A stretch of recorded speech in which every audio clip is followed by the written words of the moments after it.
Hold up.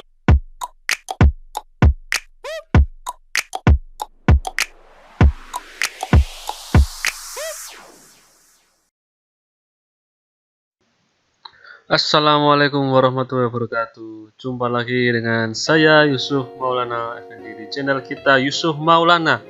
Hari ini kita akan membahas tugas besar, melakukan presentasi tugas besar 1 dari kendali proses jurusan Teknik Elektro oleh saya Yusuf Maulana Effendi. Oke, langsung saja kita buka slide-nya. Kita akan membahas tentang PID. Apa itu PID?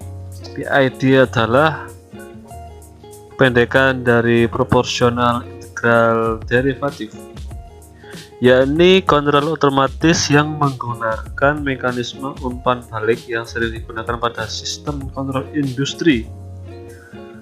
Jadi kontrol ini memiliki hitungan dari suatu sensor yang memberikan nilai secara kontinu, berikan nilai error sebagai pembanding, kemudian akan dikembalikan ke pemroses, akan diolah gini, kemudian langsung diberikan ke prosesnya, yaitu outputnya.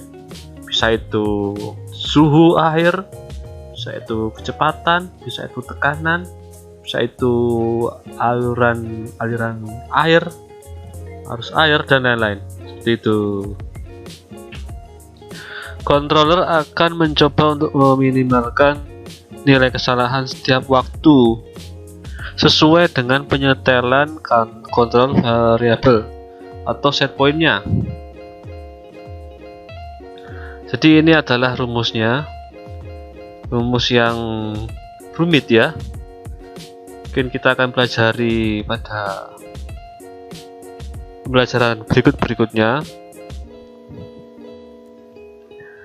Jadi PID itu aslinya gabungan dari kontrol yang namanya proporsional, kontrol integral, kemudian kontrol derivatif. Gabungan dari ini akan membentuk suatu sistem kontrol yang sempurna untuk meminimalisir error agar mendapatkan output yang sesuai dengan standar produksi yang kita telah tetapkan. Ini kan biasanya digunakan di industri kan. Jadi sebuah ketepatan waktu, ketepatan quantity, ketepatan jenisnya itu sangatlah dipertimbangkan. Kita lanjut ya. Next, memahami kontrol PID. Sebelum lebih lanjut ke teori-teori PID yang tadi, proporsional, integral, sama derivatif yang tadi, kita pahami dulu sederhananya, prinsip dasarnya, prinsip kerjanya. Jadi seperti ini. Ini adalah controller. Kemudian ini kontrolernya ke pemroses. Dalam hal ini adalah valve ya, valve yang dibuka tutup sesuai dengan yang diperintahkan oleh ini controller. Kemudian ada sensor. Apa itu sensornya? Thermocouple, sensor panas. Sensor panas ini akan memberikan sinyal-sinyal listrik sebagai feedback menuju ke sini, ke controller sini. Jadi controller nanti punya 2 input. Satu input, baterai iPad saya habis.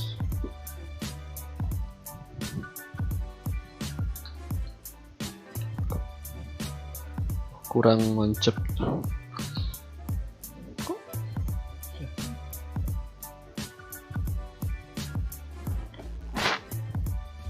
Oke, kita lanjut. Jadi controller ini akan mendapatkan 2 input, satu dari set point.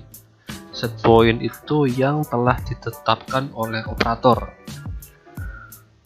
Jadi operatornya misal kita ngasih suhu 200 derajat Fahrenheit, 200 derajat Fahrenheit, kemudian nanti pemroses dan sensor ini akan bagaimana caranya biar bisa dapat 200 derajat Fahrenheit biar pas gimana. Nah, nanti di feedback sama ini thermocouple-nya. Inputnya nanti masuk ke controller, bahwa misal kalau belum tercapai 200 derajat Fahrenheit, misalnya di bawahnya, ini akan memberikan sinyal error. Error berapa? Tergantung dari itu tadi. Yang kurang tadi, misal kurang 100, kurang 20 derajat, misal menghasilkan sinyal 10 mV. Nah, itu namanya, itu artinya kurang 10 derajat. Kalau plus 10 mV artinya kelebihan 10 derajat Fahrenheit. Seperti itulah kasarannya. Kemudian ini nanti akan, controllernya ini akan memberikan sinyal listrik juga ke ini, ke pemrosesnya. Ini dalam bentuk valve ya. Nanti akan membuka atau menutup valve-nya tergantung error tadi. Jika kurang panas, maka akan membuka. Jika terlalu panas, maka valve-nya akan menutup. Seperti itu. Ya, itu kasarannya ya, kasarannya. Kita lanjut aja langsung ke ini. Ini lebih detailnya ya. Ini set point. Set point-nya ke sini ya. User interface. User interface. Kemudian ini feedbacknya ya, ini dari sensor, ini sensor transmitter, ini thermocouple, sama saja kan ya. Masuk ke sini, ini masuk ke sini, ke sini. Ini controller PID-nya. Oh iya, controller PID-nya juga bisa disetting auto dan manual ya. Kalau auto, set point-nya tidak berlaku, otomatis nanti ini aja yang berlaku. Set point-nya enggak. Jadi ini sampai ini. Kemudian ini ngasih sinyal ke penggeraknya. Ini penggerak pemrosesnya. Dalam hal ini adalah valve-nya. Kemudian ini, nah ini detailnya nih. PID tadi kan ada 3. Ada P, I, sama D. Ini perbedaannya ini. Jadi misal ini saya jelaskan yang ini dulu ya. Ini berkaitan sama yang ini. Ini speed ya. Ini harusnya diganti ke thermal atau temperatur. Ini waktu betul. Nah, ini nanti set manas, heaternya ini manasin terus. Bukan heater ya, valve-nya buka terus, buka. Nah, ini terlalu panas, tutup. Ini nutup kan, nutup. Akhirnya sampai ke set point-nya. Ini set point-nya. Kalau nutup menurun, suhunya menurun, nanti buka lagi. Seperti itu. Ya, kita langsung lanjut ke jenis kontrol PID. Tadi kan terbagi proporsional, integratif, sama derivatif. Kita ke yang pertama dulu adalah proporsional. Proporsional ini kalau kita ibaratkan, kita mau berkendara ya, ingin kecepatannya ini 70 mil per jam. Kita gas sampai 70 mil per jam. Terus setelah kelebihan lebih dari 70 mil per jam, kita kan lepas tuh gasnya, kita lepas. Terus kita gas lagi, kita lepas seperti itu. Tapi selalu di bawah dari targetnya gitu. Di bawah dari set point-nya. Ciri dari proporsional seperti itu. Jadi KP konstanta proporsional itu sifatnya itu sebagai penguat aja. Ciri-ciri pengontrol proporsional itu hanya mampu melakukan koreksi yang kecil sehingga responnya jadi lambat, nggak akurat lah istilahnya.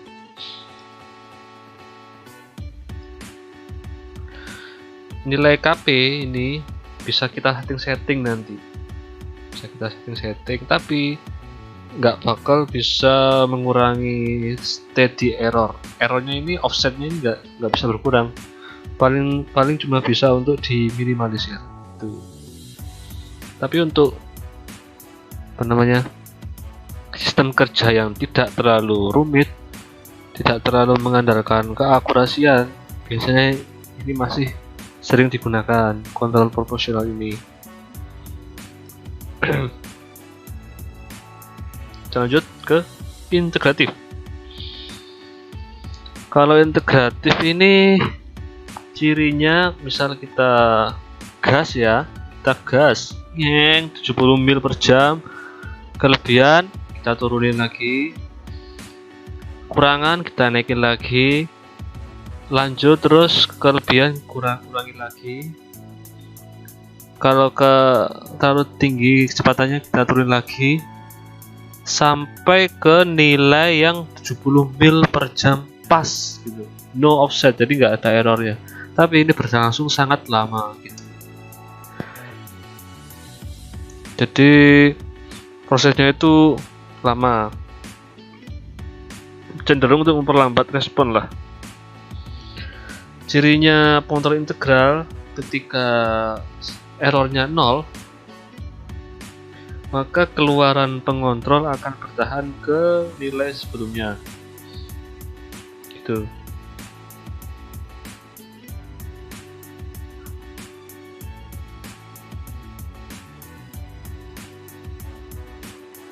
Nah, terus KI kontrol I-nya, integratifnya ini bisa kita naikkan, bisa kita turunkan. Tapi kalau kita naikkan akan semakin cepat itu melakukan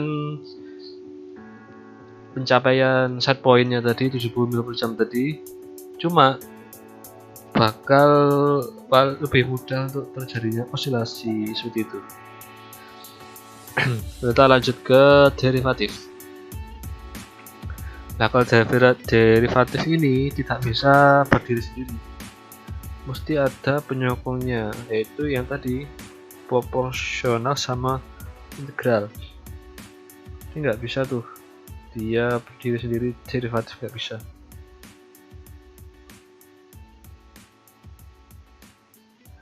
Ini lebih sempurna. Jadi jika kita kita naikin gasnya, kemudian terlalu tinggi nilainya, maka kita akan tetap ngegas tapi dikurangi gasnya gitu. Ini enggak kayak yang sebelumnya kan, gas tidak, pedal gasnya kita nyalain atau kita kita injak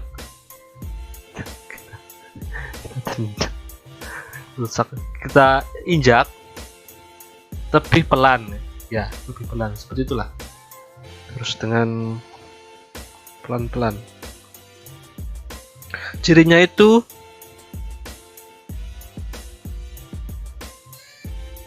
satu, tidak dapat menghasilkan keluaran jika tidak ada perubahan. Jadi selama tidak ada perubahan dari baik itu dari nilai error maupun nilai set point, itu pengontrol tidak akan menghasilkan keluaran. Terus memiliki kecenderungan untuk mendahului. Jadi misal kalau ada perubahan, dia itu kayak cenderung untuk melakukan perubahan yang lebih besar nilainya dari nilai error yang diterima, seperti itu. Jadi kayak memprediksi, seperti istilahnya mampu memprediksi lah.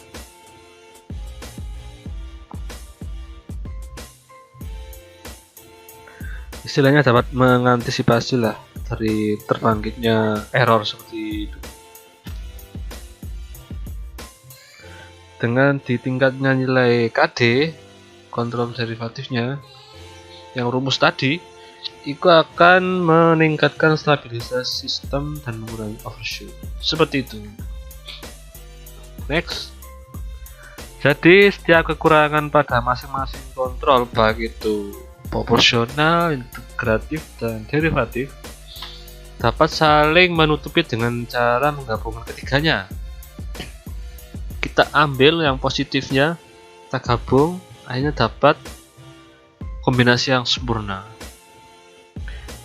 Yaitu kita sebut apa? PID itu. Tujuan PID secara keseluruhan itu ini, mempercepat reaksi sebuah sistem mencapai set point-nya, menghilangkan error atau offset, menghasilkan perubahan awal yang besar dan mengurangi overshoot. Seperti itu penjelasan dari saya. Demikian penjelasan yang singkat. Jika ada salah kata atau salah materi atau salah teori, saya mohon maaf sebesar-besarnya. Wassalamualaikum warahmatullahi wabarakatuh. Selesai. Terima kasih. Stop.